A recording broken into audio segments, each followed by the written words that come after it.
Hello everyone. नमस्कार दोस्तों, welcome to True IAS and PCS. Continue करते हैं अपनी पीएसआई और ऑप्शनल की डिस्कशन को।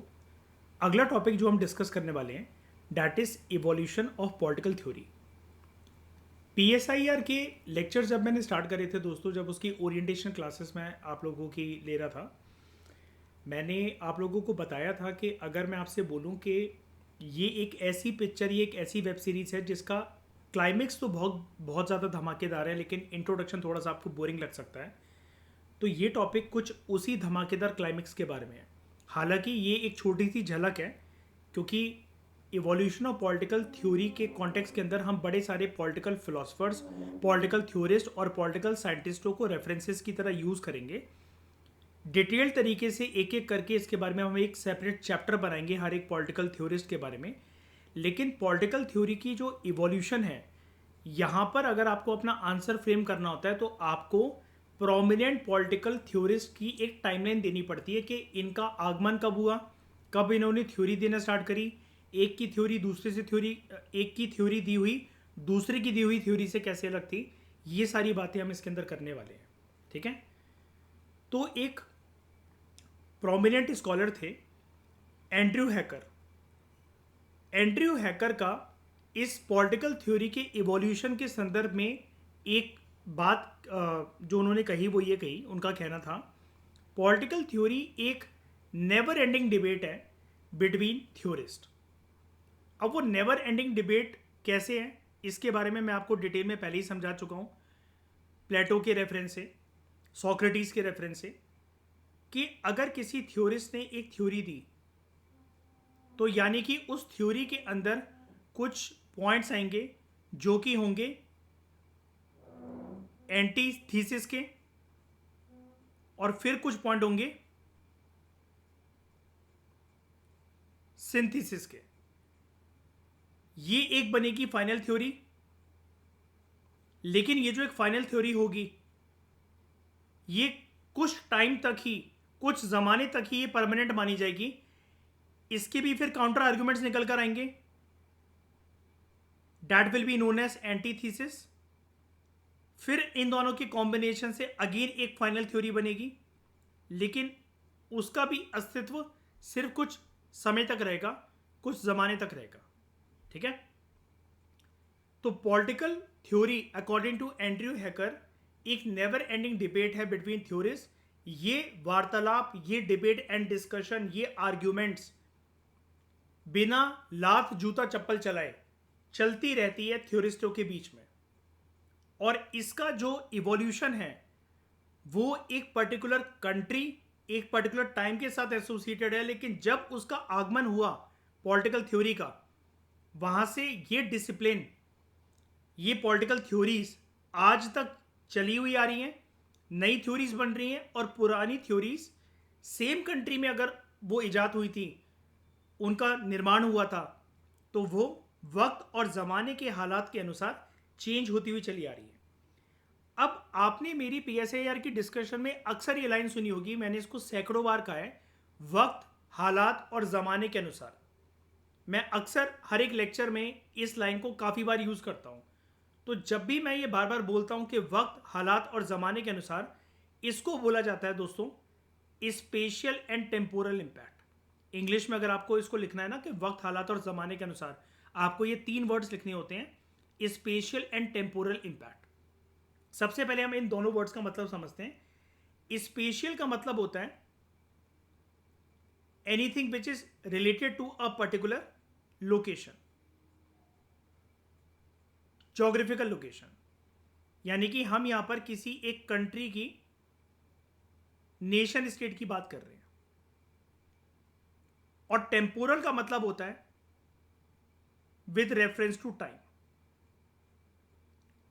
इसलिए मैं आपको बार बार बोलता हूं, अलग अलग वक्त, जमाने, हालात और एक देश के अंदर पॉलिटिकल थ्योरी का इजाद होना, उसके अंदर फिर परिवर्तन आना, फिर कोई नई थ्योरी आना, या ऑल टुगेदर एक बिल्कुल ही डिफरेंट अप्रोच अडॉप्ट कर लेना उस नेशन स्टेट के द्वारा, ये चीज़ विटनेस करी जाती है इंटरनेशनल सिनेरियोज के अंदर, कंट्रीज के संदर्भ में। तो जो स्पेशियल यानी कि एक पर्टिकुलर कंट्री जो है, उसकी जो लोकेशन है, जो उसकी जोग्राफिकल टेरिटरी है, और जो टेम्पोरल इम्पैक्ट है, यानी कि ancient time, medieval time, modern time, contemporary time, या किसी देश के अंदर कुछ तख्ता पलट हो गया था कभी, या फिर वहाँ पर उस देश से अलग होकर एक सेपरेट देश बन गया था, दो देश कंबाइन होकर एक देश बन गए थे, 15 देशों ने एक एग्रीमेंट साइन कर कर ये बोला कि हम सब आपस में मिलकर एक यूनियन ऑफ कंट्री बन लेते हैं लाइक यूएसएसआर। तो वो एक टाइमलाइन है, और वो टाइमलाइन अलग अलग देशों के अंदर बदलती है। और जब टाइमलाइन बदलती है, वक्त को तो कोई रोक नहीं सकता ना, तो जब वक्त बदलेगा तो हालात ऑटोमेटिकली बदल जाते हैं। तो ये जो स्पेशल और टेम्पोरल इम्पैक्ट है, ये काफी ज्यादा विटनेस करा जाता है ऑन द थॉट प्रोसेसेस। क्योंकि अगर प्लेटो अपने देश के संदर्भ में इतने पुराने जमाने में कोई बात बोल रहे हैं, वो थॉट हम आज के समय में अपने जीवन के साथ एसोसिएट नहीं कर सकते हैं। वो हालात है ही नहीं हमारे देश के अंदर। तो प्लेटो की थ्योरीज को अगर कई सारे थ्योरिस्ट या फिर आपके और मेरे जैसे नॉर्मल रीडर्स को उसकी कुछ कुछ थ्योरीज को नहीं समझ पा रहे हैं, तो इसमें कोई टेंशन लेने वाली बात नहीं होती है। बिकॉज वो थॉट प्रोसेस प्लेटो का अलग था, और प्लेटो का थॉट प्रोसेस कैसे बना, उसके सर्कमस्टांसेस के अकॉर्डिंग। हमारा थॉट प्रोसेस कैसे है, हमारे सर्कमस्टांस के अकॉर्डिंग। लेकिन आज की जनरेशन में भी कंट्री टू कंट्री में फर्क आ जाता है। हम 2025 में हैं और मान लो 20 से 30 की एज में लाया करते हैं, तो 20 से 30 साल का एक लड़का या एक लड़की भारत में बैठ के जो सोच विचार अपना रखते हैं, जो उनकी मनोवैज्ञानिक स्थिति है या राजनीतिक मुद्दों के ऊपर जो उनका सोच विचार है, वो बहुत अलग होगा एज कंपेयर टू अगर इजिप्ट में बैठा हुआ कोई लड़का या लड़की है 20 से 30 साल की उम्र में, इजराइल में बैठा हुआ कोई इंसान है, ऑस्ट्रेलिया का कोई इंसान है, आइसलैंड कंट्री का कोई इंसान है, चाइना के अंदर कोई व्यक्ति बैठा हुआ है, नॉर्थ कोरिया के अंदर जो नागरिक हैं, सबका thought process with respect to the geographical location of a country and with respect to the time ये इवॉल्व होता है। और टाइम भी सबके लिए बराबर नहीं होता। कहने का मतलब यह कि एक टाइम में, एक पर्टिकुलर टाइम में, जैसे अभी हम 21st सेंचुरी 2025 के अंदर बैठे हुए हैं, तो आपके टाइम में सोशल मीडिया है, आप इंटरनेट पे आर्टिकल्स पढ़ सकते हो, दूसरे देशों में क्या हो रहा है आप ये सब कुछ जान सकते हो। ऐसा आपको लगता है क्योंकि आप भारत में बैठ के ये वाली बात कर रहे हो। It is not the case with the citizens of China, north Korea and other dictatorial regimes. एक लड़की भारत के अंदर मॉल में घूमते हुए बिना किसी श्रग का या शॉल का इस्तेमाल कर रहे हुए, बिना सर को ढके हुए, बिल्कुल फ्रीली इंस्टाग्राम, स्नैपचैट, फेसबुक पे अपनी फोटोज को पोस्ट कर सकती है। यही काम अगर आप एक सऊदी अरेबिया जैसी कंट्री में करोगे तो आपके टुकड़े टुकड़े करके चील कौओं को खिला दिया जाएगा। नॉर्थ कोरिया के अंदर you cannot freely travel from one province to another. Outside the country travel करने की तो परमिशन ही नहीं है।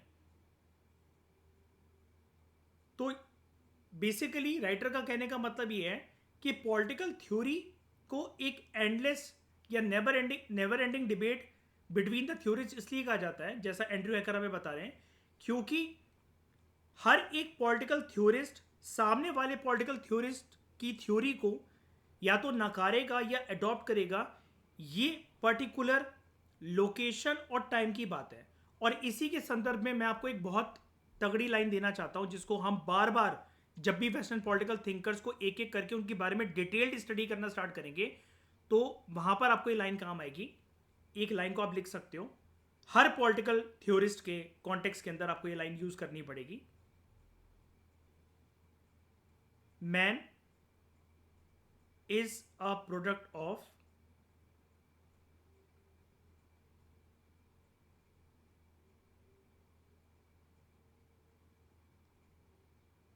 his। अच्छा, जब भी मैं ये मैन बोल रहा हूँ ना, आप कहोगे आपने यहाँ पर मैन लिखा और फिर हिज और हर लिख दिया। इसके बारे में भी हम बात करेंगे, हमारे कोर्स का पार्ट है ये ना पहले की जितनी भी पॉलिटिकल थ्योरीज हैं, specially western political theories, even India specific भी अगर आप बात करो, तो विमेन थ्योरिस्ट आपको बहुत कम देखने को मिलेंगे। और वो जितने भी मिलेंगे तो वो 20वीं शताब्दी से उनका आगमन होता है। Because every world order in the past was dictated by the authority of male. आपको पता होगा ना, हमारे भारत के संविधान के ऊपर भी एक इल्ज़ाम लगता है इसके टेक्स्ट को लेकर कि हर चीज़ में प्रेसिडेंट, गवर्नर या किसी का भी कोई टॉपिक है ना, ही करके लिखा हुआ है ना, ओरिजिनल कॉन्स्टिट्यूशन में भी. और इसके ऊपर यूपीएससी के इंटरव्यू बोर्ड ने लास्ट ईयर 2-3 लोगों से रियल इंटरव्यू जब हुआ था उससे क्वेश्चन पूछे थे लोगों से कि ऐसा कोई संविधान बताओ जो कि न्यूट्रल हो जेंडर आइडेंटिटीज को लेकर अपने कॉन्स्टिट्यूशन में चीज़ों को डिफाइन करते हुए. तो बहुत सारे कैंडिडेट्स को इंटरव्यू बोर्ड की ये वाली बात समझ में नहीं आई थी कि ये इंटरव्यू बोर्ड पूछ क्या रहा है. कुछ लोग इसका आंसर कर पाए थे कि हाँ सर, हम जानते हैं कि हमारे जब हम लक्ष्मीकांत वगैरह जैसी बुक पढ़ते हैं तो उसमें सब कुछ ही करके दे रखा होता है, प्रेसिडेंट के बारे में, सुप्रीम कोर्ट के जजेस के बारे में, उपराष्ट्रपति के बारे में, प्रधानमंत्री, मंत्रिमंडल के बारे में, सबको मेल के साथ डिनोट करके लिखा होता है. ठीक है, तो man is a product of his और हर सर्कमस्टांसेस.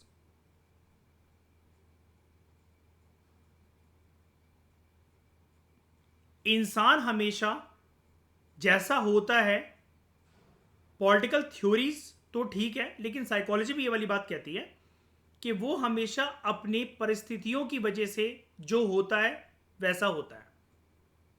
एक इंसान को जैसा आप देख रहे हो, उसके बात करने का तरीका, उसकी मानसिकता, उसकी सोच विचार, उसकी मनोवैज्ञानिक स्थिति और परिस्थिति, वो उसके सिर्फ जीवन के अंदर जो घटनाक्रम हुए हैं उसके बेसिस पर आधारित होती है. और इसी के संदर्भ में ये जब हम पहली बार लाइन यूज करना स्टार्ट करेंगे अपने कोर्स में, तो हम प्लेटो का एग्जांपल यूज करेंगे. प्लेटो का नफरत करना लोकतांत्रिक व्यवस्था से, डेमोक्रेटिक प्रोसेस से. और ये मैंने आपको शुरू में ही बता दिया था क्यों नफरत करता था. बताओ, 2 रीजंस बताओ. प्लेटो क्यों नफरत करता था डेमोक्रेसी से?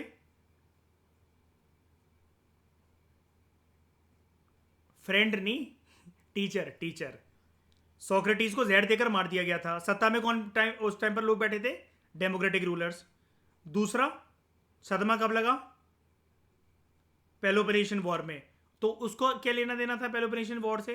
वो तो छोटा था, अपने देश से बहुत ज्यादा प्यार करता था, नेशनलिस्ट था. तो man is a product of his और हर सर्कमस्टांसेस. अगर आप इस लाइन को समझ गए ना, तो आप अपने हर एक आंसर को इजीली तरीके से एड्रेस कर पाओगे. अब ऐसा क्यों? ये जितने भी पॉलिटिकल थ्योरिस्ट है ना दोस्तों,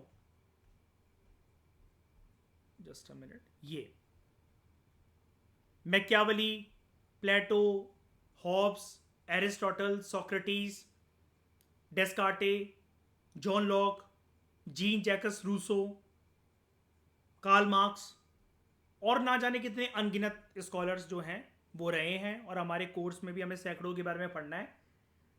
अगर आपने उनकी कंट्री के संदर्भ में उनकी थ्योरी को नहीं पढ़ा, अगर आपने ये नहीं समझा कि उस टाइम पर परिस्थिति क्या चल रही थी, पेलोपोनेशियन वॉर चल रहा था, रशियन रेवोल्यूशन चल रहा था, इंडस्ट्रियल रेवोल्यूशन का आगमन हुआ था जब यूरोप और ब्रिटेन में, अगर आपने उनके सर्कमस्टांस को नहीं समझा ना, तो आप उनकी थ्योरीज को ना तो कभी समझ पाओगे, ना उनको समझने के बाद आंसर लिख पाओगे.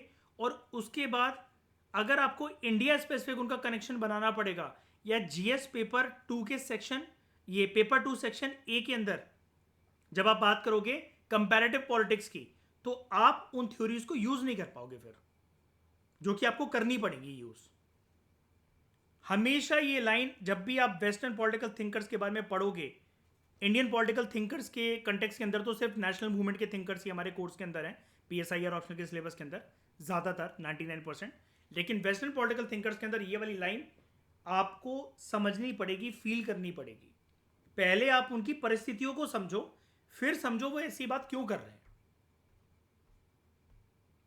आज के समय में, just for the sake of joking I am saying, कि आज के समय में अगर किसी के गुरु को कोई फांसी दे दी जाए तो बच्चा यही कहेगा, हाँ भाई बहुत डांटता था, अच्छा हुआ मर गया साला.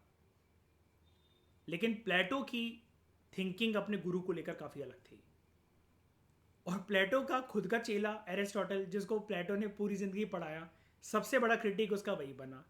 तो एरिस्टोटल के जीवन के अंदर ऐसी क्या परिस्थिति कि रोज उसके क्लासरूम में जाकर एरिस्टोटल का नाम इतिहास के पन्नों में जो दर्ज करा गया उसके पीछे क्रेडिट पूरा का पूरा प्लेटो को जाता है, लेकिन सबसे बड़ा आलोचक ही उसका वो क्यों हुआ? तो आपको ये सर्कमस्टांसेस को समझना पड़ेगा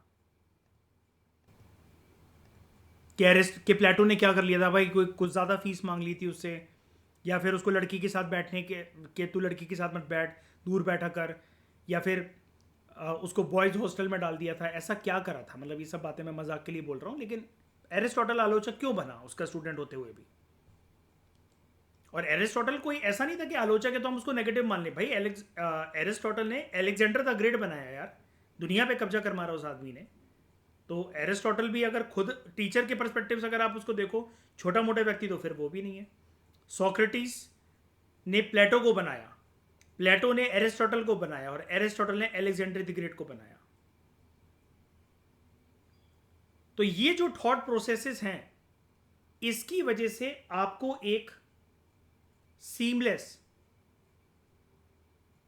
कॉन्टिन्यूस, सीमलेस का मतलब होता है जो चीज चलती चली जाए, एक कॉन्टिन्यूस इवोल्यूशन देखने को मिलता है आपको। कब से लेकर कब तक? वेस्टर्न पॉलिटिकल थॉट का इवोल्यूशन जो है सबसे पहले आपको देखने को मिलता है, it is associated with ancient Greek philosophers. और यहां पर प्रोमिनेंट नाम इन्हीं 3 व्यक्तियों के आते हैं, और भी लोगों के आते हैं, लेकिन आप जो प्रोमिनेंट जानते हो अभी और अभी जितना समझ सकते हो वही 3 याद करो अभी के लिए। सोक्रेटिस, प्लेटो और एरिस्टोटल। अलेक्जेंडर द ग्रेट को आपको शामिल नहीं करना होता, he was not a political theorist, ठीक है, वो सिर्फ एक रूलर था। तो एंशिएंट ग्रीक फिलोसफर से लेकर करंट टाइम तक ये पॉलिटिकल थॉट्स, पॉलिटिकल थ्योरीज आज तक इवॉल्व होती हुई आ रही हैं, ऐसा राइटर का कहना है। तो अगर इसमें राइटर हमें ये बता रहे हैं कि ये एंशिएंट ग्रीक फिलोसफर से उनके विचारों के द्वारा पॉलिटिकल थ्योरी का निर्माण हुआ, ये ईजाद हुई political theory as a discipline, as a subject, तो हम समझते हैं एक बार इस टाइमलाइन को। सबसे पहले बात करते हैं एंशिएंट ग्रीक फिलोसफर्स के बारे में। एंशिएंट ग्रीस में जो भी ये ग्रीक फिलोसफर थे, इन सभी की थ्योरीज में आपको जो एक कॉमन बात देखने को मिलेगी वो मिलेगी कि इन सब की थ्योरीज में ये लोग बात करते हैं कि अल्टीमेट एम जो है स्टेट का, नेशन स्टेट का, वो ये है कि नेशन स्टेट हमेशा ये कोशिश करे कि वो लोगों को अच्छी जिंदगी दे। अब अच्छी जिंदगी कैसे मिलेगी, इसके लिए अलग अलग एंशिएंट ग्रीक फिलोसफर्स का अलग अलग तर्क था। जैसे आप एक तो समझ गए हो मेरे लेक्चर में अभी तक, प्लेटो का आइडिया फिलोसोफर किंग का है ना। तो एंशिएंट ग्रीक फिलोसफर्स का ये मानना था कि नेशन स्टेट को ऐसे वर्क करना चाहिए कि वो लोगों को अच्छी जिंदगी दे सके। और वो अच्छी जिंदगी की डेफिनेशन क्या है? अच्छी लाइफ एंशिएंट ग्रीक फिलोसफर्स के अकॉर्डिंग वो लाइफ थी which was filled with knowledge, ठीक है, जिसकी वजह से स्टेट की पहचान 2 पहलुओं पर, 2 चीजों पर आधारित करी जाएगी। स्टेट की, नेशन स्टेट की पहचान, एक तो स्टेट शुड बिहेव या शुड रूल या should govern according to the principle of utility, यानी कि वैल्यू आनी चाहिए स्टेट के रूल करने की वजह से लोगों की जिंदगी में, ठीक है। तो एक अच्छी जिंदगी का अल्टीमेट एम यही है कि आपको नॉलेज मिले, और वो नॉलेज आपको नेशन स्टेट देगी, नेशन स्टेट की वजह से आपको वो अच्छी जिंदगी मिलेगी जिसकी वजह से आपको वो नॉलेज मिलेगी। और नेशन स्टेट की जिम्मेदारी है कि वो यूटिलिटी के बेसिस पर अपने आप को गवर्न करे। और दूसरा, it should govern itself, nation state, on the basis of virtue, ठीक है। और वर्च्यू क्या होता है? यूटिलिटी के साथ ही एसोसिएटेड एक अच्छी क्वालिटी, बिहेवियर।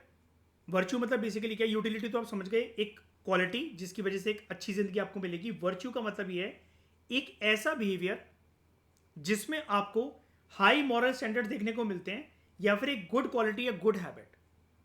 तो स्टेट अगर अच्छी तरीके से रूल करेगी, तो जो हम वेलफेयर की बात कर रहे थे ना, greatest happiness of greatest number, वो यहीं पर आएगा, ऐसे नेशन स्टेट के अंदर।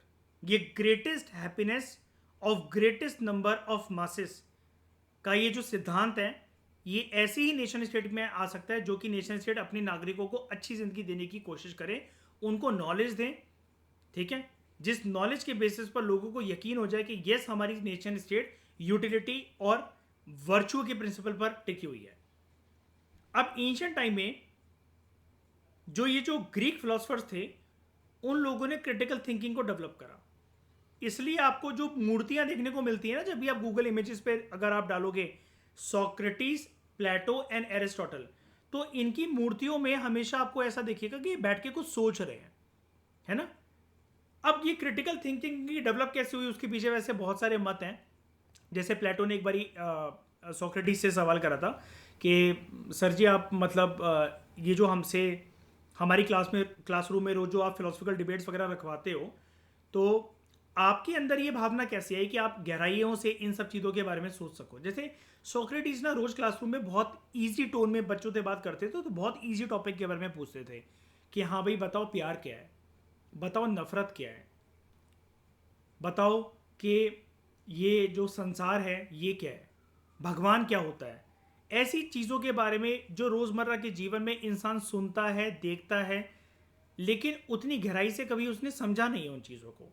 तो ये क्रिटिकल थिंकिंग की चीज़ें ऐसे धीरे धीरे करके डेवलप हुई, और इसके पीछे माना जाता है कारण कि इंसान के दिमाग का विकास जब होता चला गया, उसको यूज करने का काम वैसे तो पूरी दुनिया के इंसान ही कर रहे थे, लेकिन एंशिएंट ग्रीक फिलोसफर्स ने पहली बार इतनी डीप डाउन थिंकिंग को पेन डाउन करा, लिखा। सोक्रेटिस नहीं लिख पाए, लेकिन प्लेटो ने उसके बाद ये एक प्रचलन चला दिया, एक ट्रेडिशन चला दिया कि ऐसे सोच विचारों को लिखा जाए, और फिर वो सोच विचार जो अभी तक रोजमर्रा के जीवन में, जैसे प्यार क्या है, नफरत क्या है, भगवान होता है कि नहीं होता है, ऐसी जो चीजें, फिर उसको राजनीतिक क्षेत्र में इस इन डेप्थ थिंकिंग को क्यों ना राजनीति में लेकर आया जाए, जिससे हम बहुत अच्छे से एक वेल क्राफ्टेड, एक वेल डिजाइंड नेशन स्टेट का, एक अच्छी सरकार का निर्माण कर सकें, जो कि एक अच्छा प्रशासन चलाएगी, एक अच्छी गवर्नेंस को बेसिकली लाइमलाइट में लेकर आएगी। और इसके साथ ही आपको एक जो कॉमन चीज सभी के सभी एंशिएंट ग्रीक फिलोसफर्स के अंदर, उनकी थ्योरीज के अंदर देखने को मिलेगी दोस्तों, that is the method of dialectics. ये आपको जो मैं अभी तक समझा रहा था ना, थीसिस, एंटीथीसिस, सिंथेसिस, फिर सिंथेसिस एक फाइनल थ्योरी के तौर पर इवॉल्व होगी, कुछ टाइम तक वो टिकेगी, फिर उसके साथ में एक एंटीथीसिस डेवलप होगा, फिर सिंथेसिस एंटीथीसिस के बीच में कॉन्फ्लिक्ट होकर फिर एक कॉमन सिंथेसिस इमर्ज होगा, जो कि एक फाइनल थ्योरी बनेगी। ये कुछ नहीं है, अगर आप उसको एक शब्द में लिखना है तो आप इसको डायलेक्टिक्स या मेथड ऑफ डायलेक्टिक्स कह सकते हो। तो डायलेक्टिक मेथड वर्क कैसे करता है, सबसे पहले तो हम इसके बारे में कुछ बात करते हैं, क्योंकि जब मैं आपको इसको समझाऊंगा with reference to Socrates and Plato. Plato ने एक्चुअली हमें अपनी किताब से बताया कि मेरे गुरु सोक्रेटिस अपने क्लासरूम में इस मेथड का इस्तेमाल करते थे, क्योंकि सोक्रेटिस की बातें तो प्लेटो के वर्क से हमें जानने को मिलती है, कुछ बुक तो वो लिख कर गए नहीं, लेकिन प्लेटो ये बोलता है कि ये मेथड मेरा नहीं है, मेरे गुरु का है, सोक्रेटिस का। तो डायलेक्टिक मेथड जो मैं आपको समझाने जा रहा हूं, याद रखना वो सोक्रेटिस ने दुनिया में सबसे पहले इजाद करा था। और भी किसी ने करा होगा, क्योंकि सोक्रेटिस भी तो किसी के गुरु रहे होंगे, लेकिन उसके पहले के हमारे पास एविडेंसेस या कोई नॉलेज अवेलेबल नहीं है। और जितनी बातें आपको इंटरनेट में या इधर उधर ऑथर्स की बुक में मिलेगी, तो दुनिया के सभी पॉलिटिकल थ्योरिस्ट ने एक चीज को एक्सेप्ट कर लिया है कि सोक्रेटिस से पहले वाली जितनी भी बातें हैं वो सिर्फ और सिर्फ एक फिक्टिशियस स्टोरी मेकिंग है, वो मनगढ़ंत कहानियां हैं, सिर्फ सोक्रेटिस के टाइम से ही रियल बातें हमारे सामने है आज के ज़माने में, जिसको हम जानते हैं और समझते हैं। तो फिलहाल हम डायलेक्टिक मेथड को समझते हैं। यहाँ पर डायलेक्टिक, सबसे पहले इस वर्ड का मतलब क्या होता है? इस वर्ड का मतलब होता है डिबेट एंड डिस्कशन करना,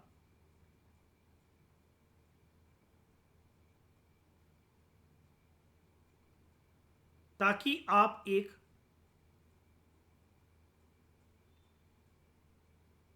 कॉमन पॉइंट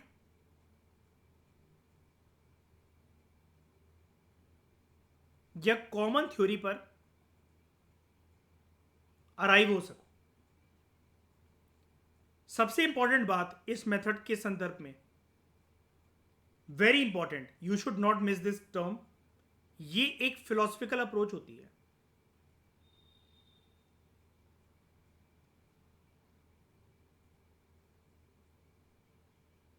अब आप कहोगे ये सबसे इंपॉर्टेंट टर्म क्यों है सर? डिबेट एंड डिस्कशन आप नॉर्मल बोल तो रहते, तो ये आपने इसको क्यों एम्फसाइज करा फिलोसफिकल अप्रोच है? क्योंकि डायलेक्टिक मेथड के अंदर कोई भी सही गलत नहीं है। ये एक प्रकार से जैसे डिबेट क्या होती है, जैसे आपके कुछ तर्क हैं फॉर के फेवर में, मेरे कुछ तर्क हैं अगेंस्ट के फेवर में। आप आर्ग्यूमेंट्स पुट फॉरवर्ड कर रहे हो in favour of something, I am putting my arguments against something. College में जब डिबेट्स होती हैं, स्कूल में जब डिबेट होती हैं, तो यही तो पर्पस होता है। दो लोग होते हैं, एक फेवर में बोल रहा होता है, एक अगेंस्ट में बोल रहा होता है।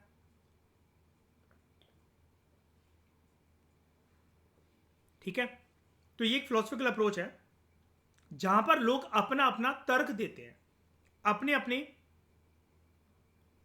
आइडियाज को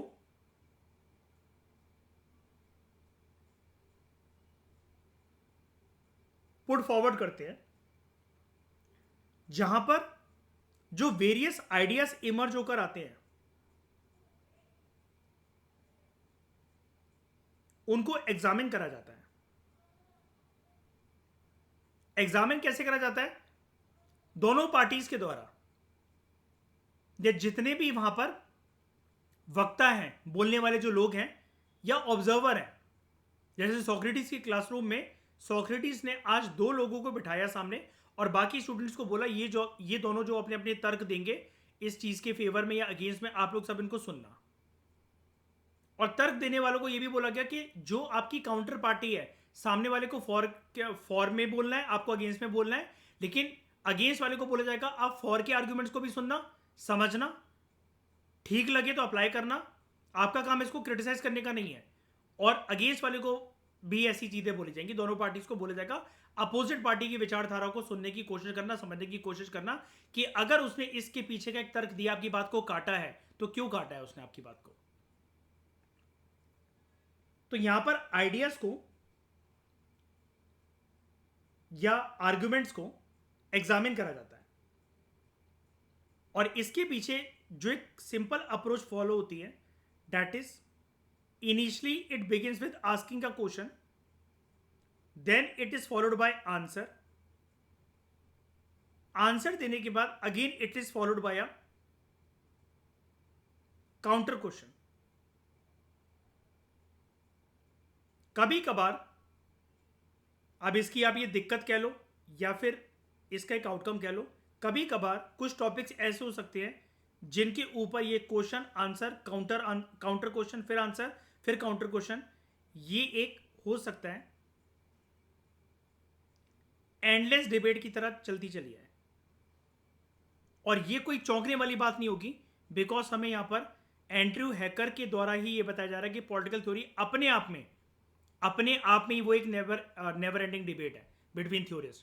तो कोई भी चीज अगर फिलॉसफी के साथ, फिलोसफिकल टॉपिक के साथ एसोसिएटेड है, तो उसका भी एंडलेस डिबेट होना बिल्कुल लाजमी है, बिल्कुल नॉर्मल है। और यहां पर हमारा मकसद क्या है? ये डायलेक्टिक अप्रोच अपनाई ही क्यों गई एंशिएंट ग्रीक फिलोसफर्स के द्वारा, उनका मकसद क्या था? या ऐसी जो वार्तालाप करवाई जा रही है दो पार्टीज के बीच में, या नंबर ऑफ जितने भी वक्ता हैं, बोलने वाले जितने भी लोग हैं उस डिबेट एंड डिस्कशन ग्रुप के अंदर, तो उनसे ऐसा डायलॉग क्यों इनिशिएट करवाया जा रहा है? उसका मकसद ये है, हमें यहां पर एक्सप्लोर करना होता है सच्चाई को एंड अपनी अंडरस्टैंडिंग को बढ़ाना होता है। और सोक्रेटिस इसलिए अपने क्लासरूम में किताबों का इस्तेमाल नहीं करवाते थे या खुद भी नहीं करते थे, बिकॉज वो ये मानते थे किताबी ज्ञान की एक सीमा होती है, लेकिन आपके दिमाग के अंदर जो सोच विचार है, अगर उसे छोड़ दिया जाए या थोड़ा सा उस पिंजरे की चाबी लगाकर उस पिंजरे को खोल दिया जाए, तो आपका दिमाग एक खुले पंछी की तरह उड़कर बहुत सारी चीज़ों के बारे में बहुत ज़्यादा गहराइयों से सोच पाएगा। ये सोक्रेटिस का मानना था। इसी सेम अप्रोच को प्लेटो ने भी अपने क्लासरूम के अंदर अडॉप्ट करा, लेकिन वो साथ साथ बस क्या है, नोट डाउन करते रहते थे सारी चीज़ों को, अपनी खुद की विचारधारा को भी और जो उनके स्टूडेंट्स थे उन प्लेटो ने जो जो सीखा। इसलिए हमें प्लेटो के वर्क में एरिस्टोटल की तारीफ देखने को मिलती है। एरिस्टोटल के आर्गुमेंट्स प्लेटो को बहुत प्रभावित करते थे, अच्छे लगते थे। तो यहां पर हम क्या सीख रहे हैं एक्चुअली डायलेक्टिक मेथड से और एंशिएंट ग्रीक फिलोसफर से हम क्या सीख रहे हैं? सबसे इंपॉर्टेंट बात आप ये याद रखना, एंशिएंट ग्रीक फिलोसफी आगे इसलिए चल पाई दुनिया में, और आज जो हम पॉलिटिकल साइंस पढ़ रहे हैं, पॉलिटिकल थ्योरी को पढ़ते हैं, ये इसलिए टिक पाई because ancient Greek philosophers particularly Socrates, Plato and Aristotle, they were very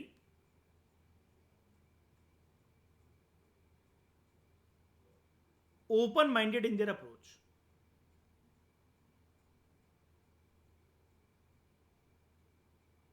ये रीजन है, कभी आपसे पूछ लिया जाए ना कि पॉलिटिकल थ्योरी या फिलोसफी आगे कैसे बढ़ पाई दुनिया के अंदर, वो वहीं पर थम क्यों नहीं गई, या इतिहास के पन्नों के साथ धुल क्यों नहीं गई, वो मिट क्यों नहीं गई, एंशिएंट ग्रीक तक ही सीमित रह जाती।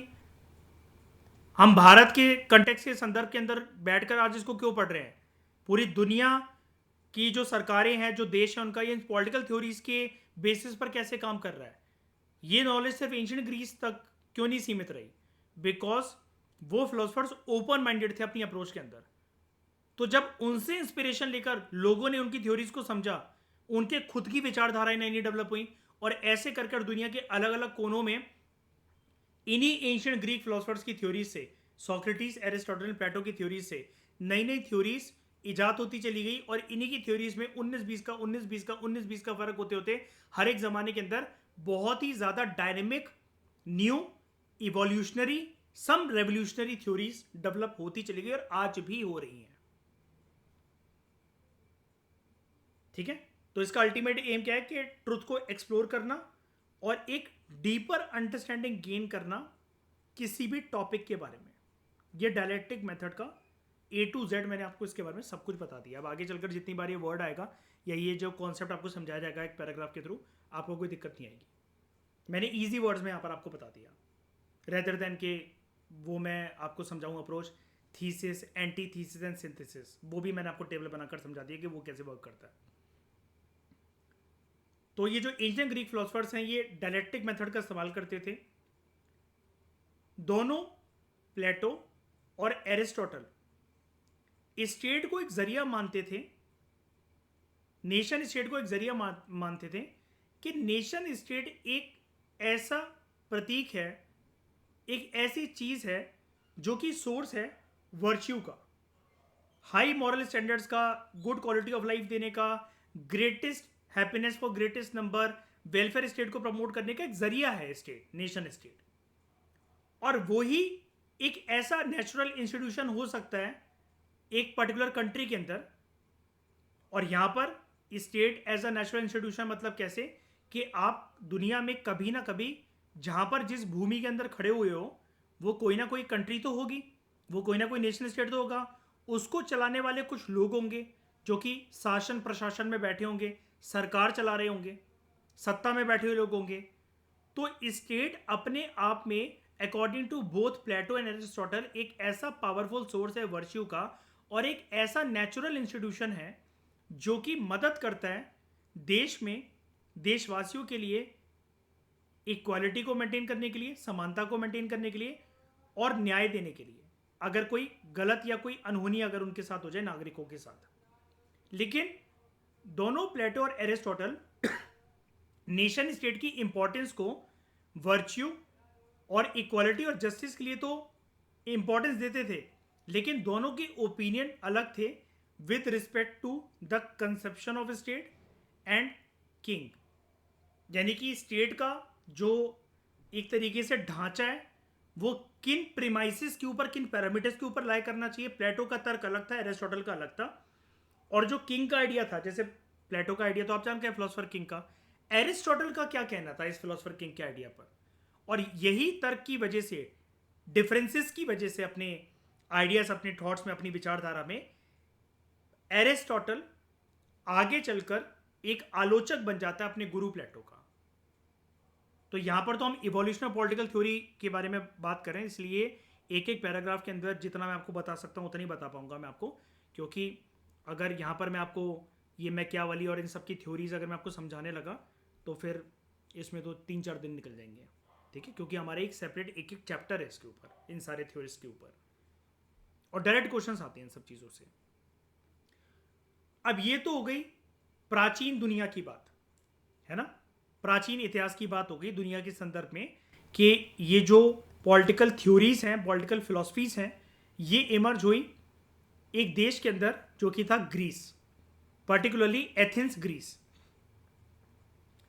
अब आगे चलकर जब वक्त और ज़माना आगे बीतता है, यानी कि स्पेशल और टेम्पोरल जब चीज़ें आगे बढ़ती हैं, तब आता है मध्यकालीन दुनिया का समय, मेडिवल टाइम। और मेडिवल टाइम को किस वर्ड के साथ एसोसिएट करा जाता है, specially with respect to European history? इसको बोला जाता है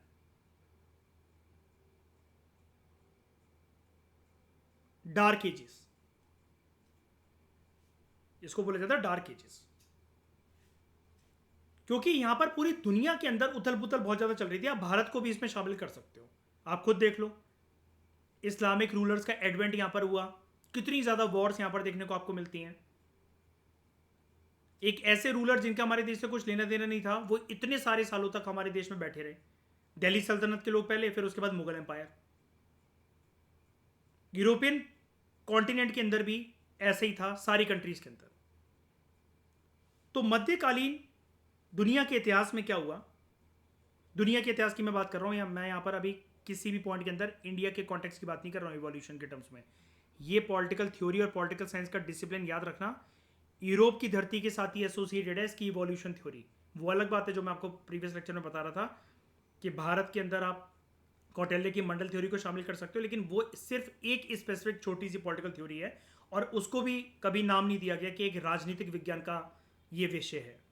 लेकिन यहाँ पर प्रॉपर तरीके से क्योंकि पॉलिटिक्स की बात करी गई, इसलिए हम एथेंस ग्रीस को ही एक रूट मानते हैं और सोक्रेटिस को बाप मानते हैं इन सब चीजों का।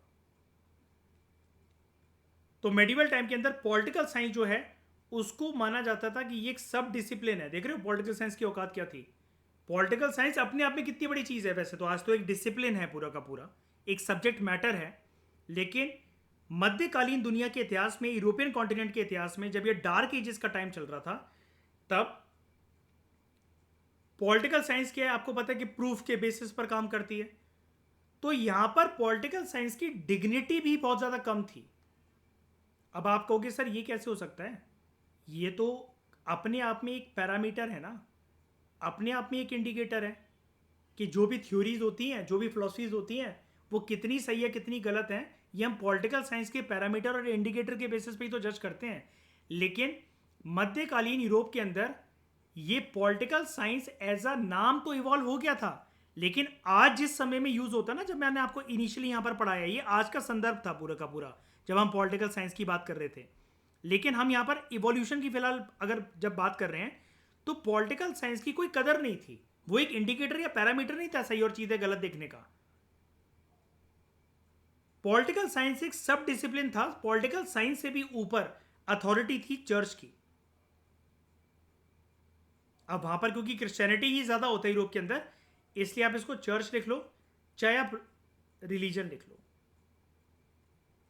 और आपको भी पता है आज के समय में पॉलिटिकल साइंस ऐसी एब्स्ट्रैक्ट चीजों को नहीं मानता। पॉलिटिकल साइंस ये एक्सेप्ट जरूर करता है कि पॉलिटिक्स का इंपैक्ट रिलीजन के ऊपर, रिलीजन का इंपैक्ट पॉलिटिक्स के ऊपर पड़ता है। वो आंकड़े भी हमें देता है कि रिलीजियस ग्रुप जो है इस देश में इतने हैं, ये मेजॉरिटी रिलीजियस कम्युनिटी है इस देश की, तो वोटरों को लुभाने के लिए हमें क्या करना चाहिए, वो अलग बात है, वो प्रॉपर नंबर्स के बेसिस पर बात है। लेकिन पॉलिटिकल साइंस का जो एक आज के समय में एक रेपुटेशन है ना इस डिसिप्लिन की, कि ये हमेशा किसी भी चीज को पैरामीटर, एक इंडिकेटर के बेसिस पे जज करेगा और फिर बताएगा ये चीज कितनी गलत है कितनी सही है। पॉलिटिकल साइंस कभी भी थ्योरीज, एब्स्ट्रैक्ट रीजनिंग, फालतू के argument, what ought to be, क्या होना चाहिए, ऐसी चीजों के बारे में तो आज बात ही नहीं करता ये डिसिप्लिन। लेकिन तब करता था। क्यों? क्योंकि धर्म ने इसको बांध रखा था। कैसे? इस चीज को आप एनसीईआरटीज जो हमने पढ़ी है, इंडियन हिस्ट्री वाली पूनम दलाल दहिया की बुक पढ़ी है, उससे आप बहुत अच्छी तरीके से रिलेट कर सकते हो उसको। खैर वो इंडिया स्पेसिफिक बात थी, लेकिन मैंने आपको बताया था वो चीज़ मध्यकालीन भारत के अंदर और प्राचीन भारत का इतिहास जब खत्म होने जा रहा था, तब आपको दुनिया के हर एक कोने के अंदर देखने को मिलती थी वो चीज, और वो है divine rights theory of kingship. Mayur, याद है हमने इसके बारे में पढ़ा था? पंडित पुरोहित मिलकर राजा के साथ एक संबंध बना लेते थे कि मैं जनता के अंदर तुम्हारी ऐसी मार्केटिंग कर दूंगा कि तुम भगवान के भेजे हुए अवतार हो और तुम्हें कोई क्रिटिसाइज नहीं कर पाएगा। और जनता के दिमाग में हमें ये चीज ठूसनी है, उनकी साइकोलॉजी में, कि तुम्हारा क्रिटिसिज्म यानी कि भगवान का क्रिटिसिज्म, क्योंकि तुम एक भगवान की भेजी हुई परछाई हो। और इस चीज को भारत के रूलर्स कैसे यूज करते थे? बड़े सारे हवन और यज्ञ करवाकर, रिचुअल्स को फॉलो कर कर। अगर आपको यहां पर डिवाइन थ्योरी ऑफ किंगशिप का रेफरेंस लिखना है मेडिवल टाइम, तो आप यहां पर वर्ल्ड के अलावा इंडिया का एग्जांपल भी यूज कर सकते हो, क्योंकि भारत के अंदर तो ये चीज बहुत प्रोमिनेंट थी, और मेडिवल से पहले बल्कि आप इसको कोट कर सकते हो। आप इसको प्री मेडिवल टाइम के अंदर इंडिया के कॉन्टेक्स्ट का एग्जांपल दे सकते हो। जैसे लेटर वैदिक एज के बाद आपको पता है कि ये जो भारत के अंदर पुरोहित होते थे, आप यहां पर यूरोप के अंदर इसको कंपेयर कर लो चर्च के साथ,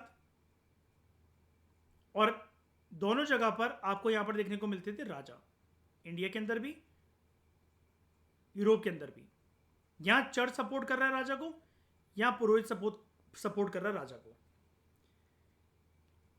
इन सब ने मिलकर, यानी कि रिलीजियस अथॉरिटी ने मिलकर एक धारणा यह फैला रखी थी कि राजा जो है, कोई भी पर्सन जो राजा बन गया है, वो भगवान के द्वारा भेजा हुआ एक भगवान का अवतार है।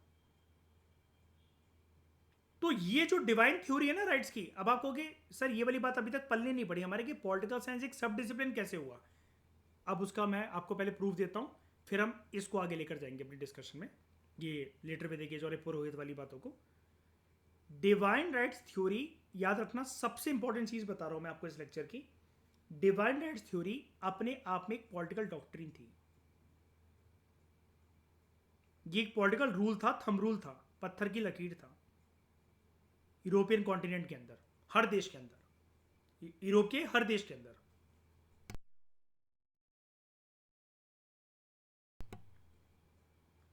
ये पॉलिटिकल डॉक्ट्रिन था। कहने का मतलब ये है, जब भी कोई पर्सन राजा की गद्दी पर आकर बैठता था, और वो जनरली आप जानते हो कि हेरिडिटरी रूल हुआ करते थे, तो राजा की गद्दी पर आके जब भी कोई पर्सन विराजमान होता था, उसको हमेशा चर्च के अंडर काम करना पड़ता था, क्योंकि चर्च वाले उसको सपोर्ट ये कहकर करेंगे, जनता के बीच में ऐसी मार्केटिंग करेंगे, उसकी ऐसी धारणा फैलाएंगे कि आपका जो राजा है, जो मोनार्क और मोनार्क की जो अथॉरिटी है, वो डिराइव हुई है डिवाइन विल से। इसको भगवान ने चुनकर भेजा है।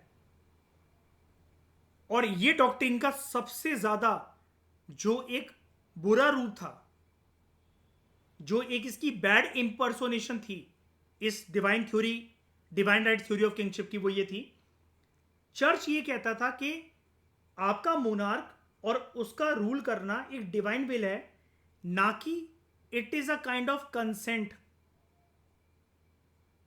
From the governed people.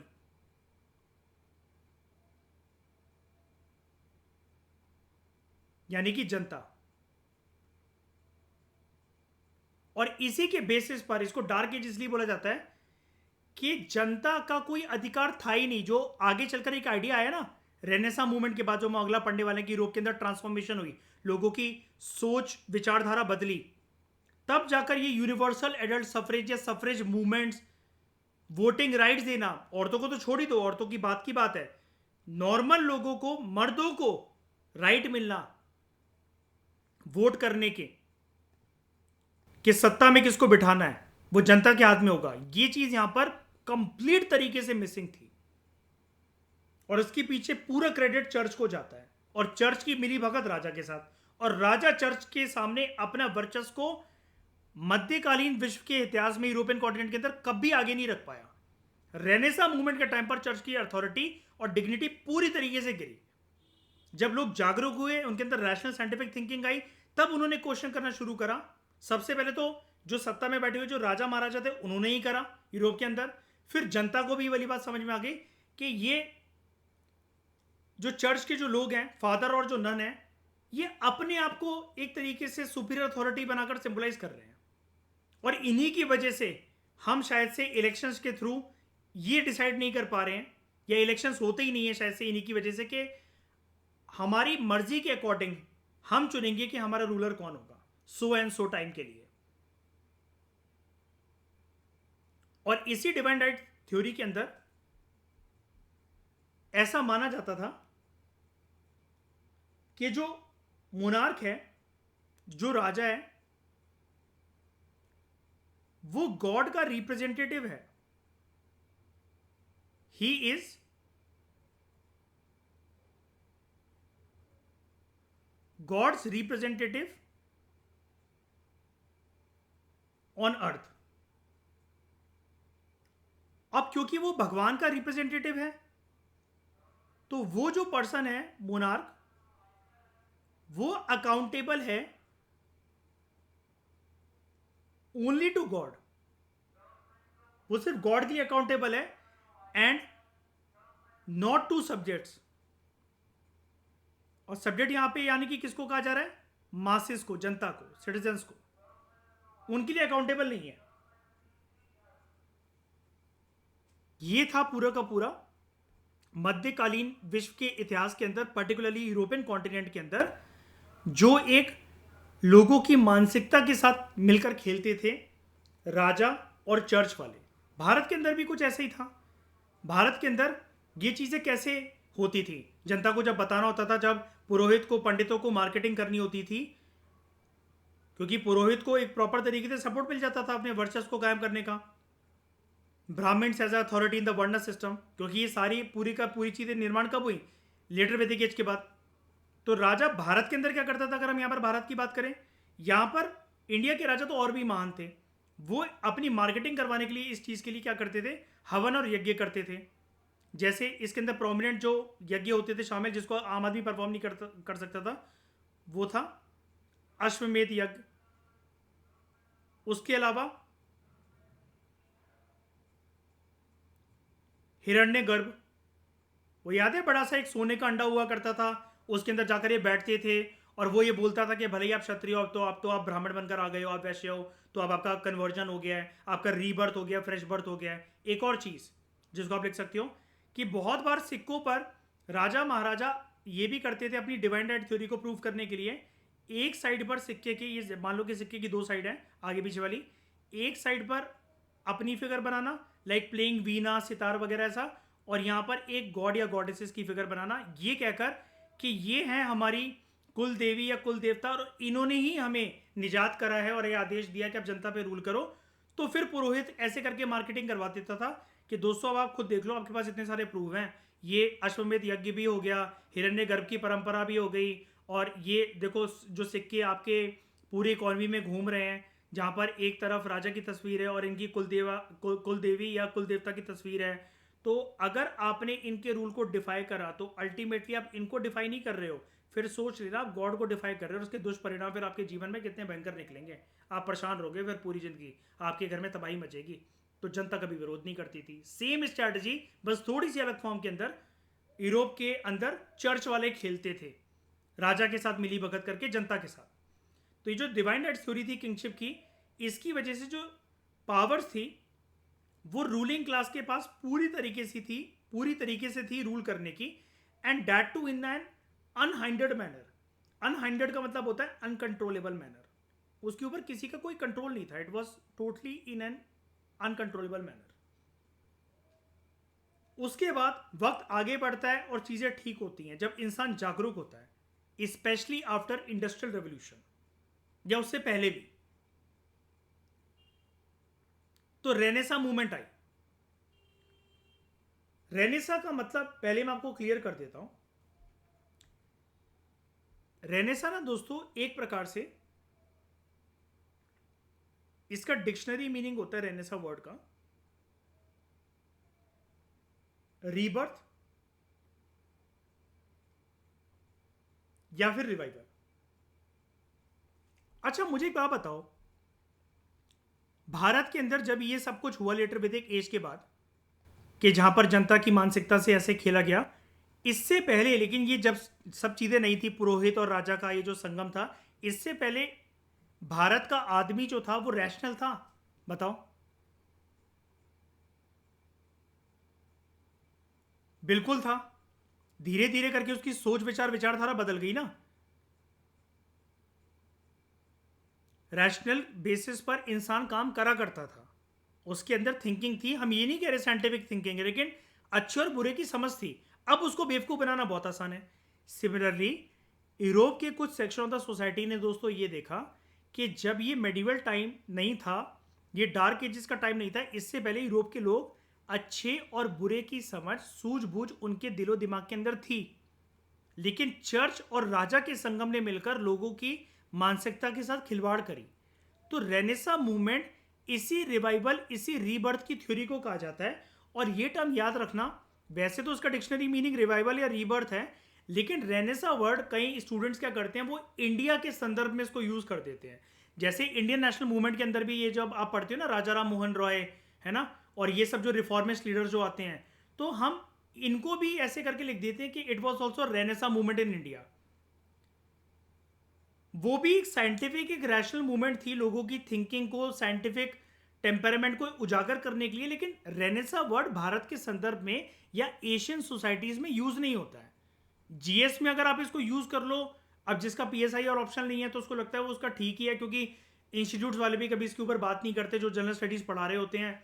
और बहुत सारे ऑथर्स की किताबों के अंदर भी मैंने ये चीज़ देख रखी है कि रेनेसा वर्ड को हम भारत के अंदर ये जो राजा राम मोहन रॉय वगैरह इन सब ने जब ये साइंटिफिक थिंकिंग और ये कुछ changes in the Indian society की बात करी थी, साइंटिफिक टेम्परामेंट को उजागर करने की बात करी थी, तो वो भी हम उसको एक एनलाइटनमेंट मूवमेंट और रेनेसा मूवमेंट साथ मिलकर लिख देते हैं। आप वहां पर एनलाइटनमेंट वर्ड यूज कर सकते हो, लेकिन रेनेसा वर्ड सिर्फ यूरोप के लिए यूज होता है। ठीक है।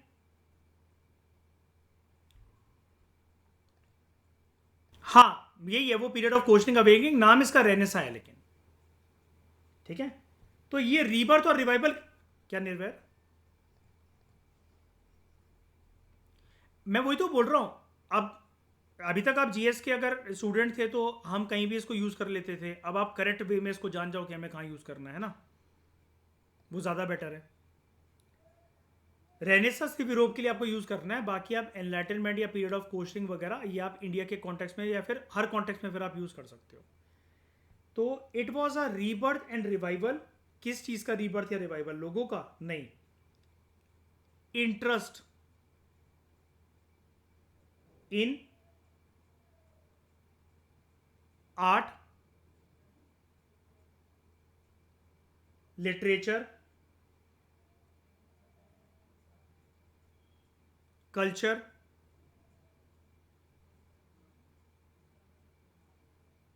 और सबसे इंपॉर्टेंट साइंस। इन सब चीज़ों में जब लोगों का इंटरेस्ट रिवाइव करा गया, स्पेशली आफ्टर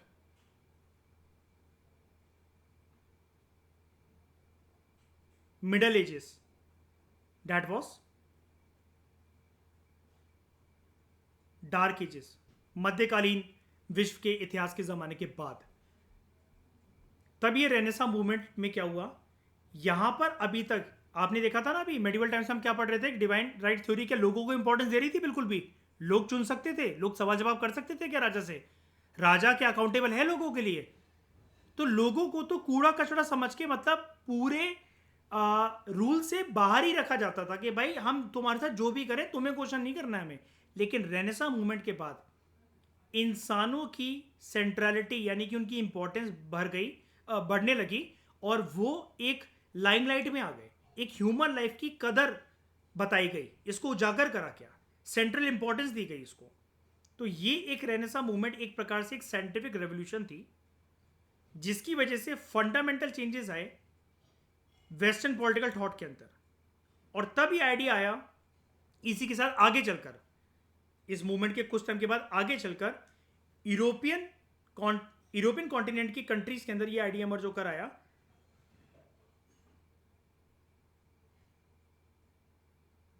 सफरेज का,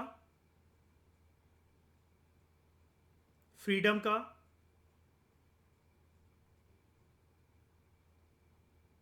अकाउंटेबिलिटी का, फंडामेंटल राइट्स का, judiciary as a protector and guardian of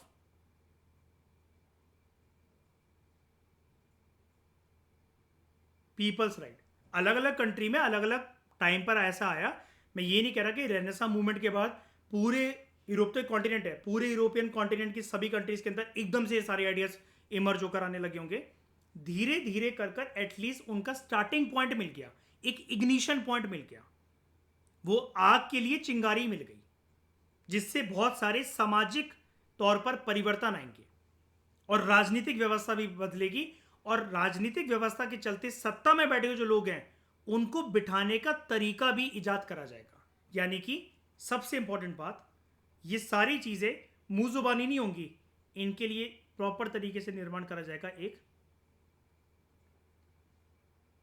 constitution का। ये जो आइडिया था ना संविधान का, ये काफी हद तक इस मूवमेंट से प्रभावित था। रिटन कॉन्स्टिट्यूशन, ब्रिटेन जैसी कंट्री से अनरिटन भी, मतलब उनका कॉन्स्टिट्यूशन अनरिटन है, उसके पीछे भी हम जानेंगे, जो हम जीएस में बात नहीं कर पाते हैं उसके पीछे इतनी डिटेल में, कि उसका अनरिटन कॉन्स्टिट्यूशन के होने के बावजूद भी वो कंट्री टिकी कैसे हुई है, एंड वाई अनरिटन कॉन्स्टिट्यूशन। तो वो क्या वो संविधान है क्या जो कि अनरिटन है, ये भी हम जानेंगे पीएसआईआर में, अच्छे से जानेंगे इन सब चीज़ों को। तो अभी तक मैंने आपको इवोल्यूशन ऑफ पॉलिटिकल थ्योरी के कॉन्टेक्स्ट के अंदर दोस्तों 3 चीज़ें बताई। अभी मैंने यहाँ पर किसी पॉलिटिकल थ्योरिस्ट का नाम नहीं लिया, पहले मैंने आपको 3 एजेस के बारे में, 3 वक्त ज़माने के बारे में बताया।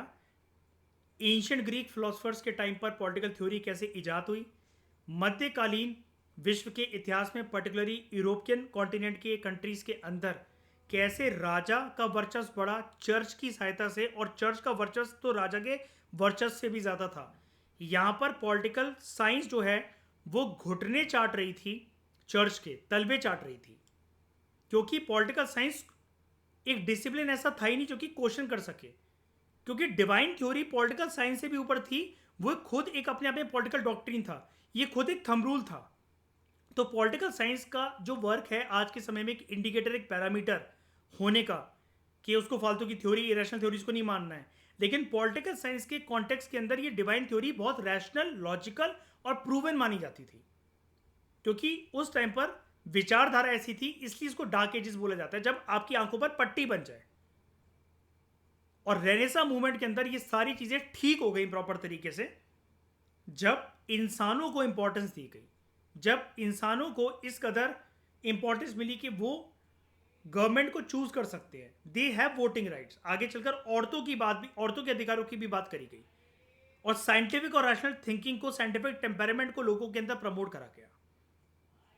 और इसी का एम एंड ऑब्जेक्टिव आपको भारत के संविधान के अंदर ये आपको डीपीएसपी के अंदर भी देखने को मिलता है, जहां पर क्रिस्टल क्लियर प्रॉपर तरीके से लिखा गया है कि लोगों के अंदर साइंटिफिक टेम्परामेंट को प्रमोट करना भी सरकार का एक कर्तव्य है। ठीक है। और ऐसी रेनेसा मूवमेंट जो है, इसकी झलक सेम तरीके से जब भारत के अंदर, आधुनिक भारत के अंदर जब ये लड़ाई चल रही थी आज़ादी की, तब उस टाइम पर एनलाइटनमेंट की मूवमेंट हमारे देश में भी बड़े सारे रिफॉर्मर्स लेकर आ रहे थे, लाइक राजा राम मोहन रॉय, स्वामी दयानंद सरस्वती, स्वामी विवेकानंद, रामकृष्ण परमहंस। तो वो भी एक एनलाइटनमेंट की थ्योरीज है। लेकिन रेनेसा वर्ड मैंने आपको बताया, वो सिर्फ यूरोपियन कॉन्टिनेंट के लिए, वो शब्द का जो उच्चारण है वो यूरोप की धरती के लिए इस्तेमाल करा जाता है।